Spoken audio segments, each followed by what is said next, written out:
I'm Dr. David Mandelbaum, and I grew up here in Indianapolis. I was first introduced to St. Francis Hospital when I was a medical student in the late 70s. I found immediately the people at St. Francis were very caring, were very giving, and were very compassionate, and I really enjoyed working at the hospital as a medical student. In 1986, when I finished my surgery residency, there was a position open for a general surgeon at St. Francis Hospital, and I jumped at the opportunity.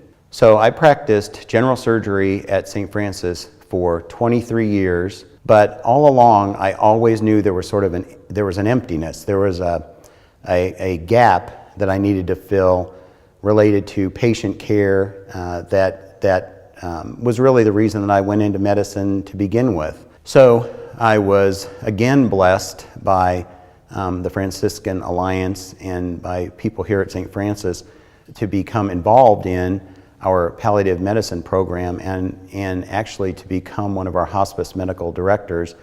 I've seen the value, especially in this particular position, of the fact that we are a mission-based organization. I think that sets us apart in a lot of ways.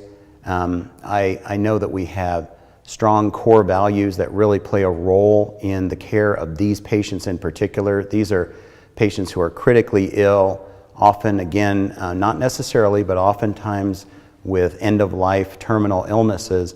I want to tell a brief story about a hospice patient of ours and the care she received. This has been a few months ago.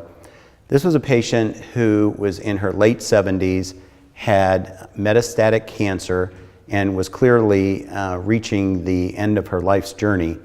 And she was receiving great care from our nursing staff, from social workers, from chaplains who would visit her in her home. She had a very supportive family, most of all her husband, who took great care of her.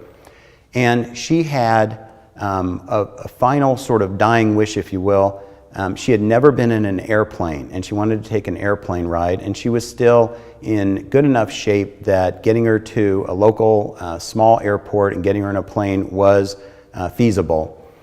Unfortunately, the family could not afford the price of the flight, and so the entire hospice staff actually pitched in after an email circulated telling this story. The hospice staff pitched in.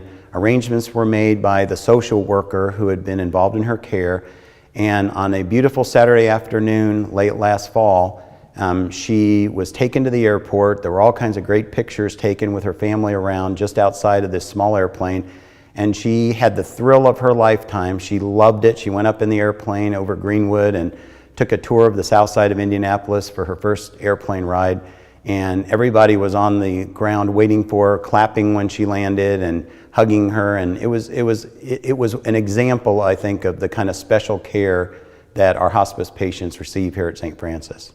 I'm Dr. David Mandelbaum, and I'm Franciscan.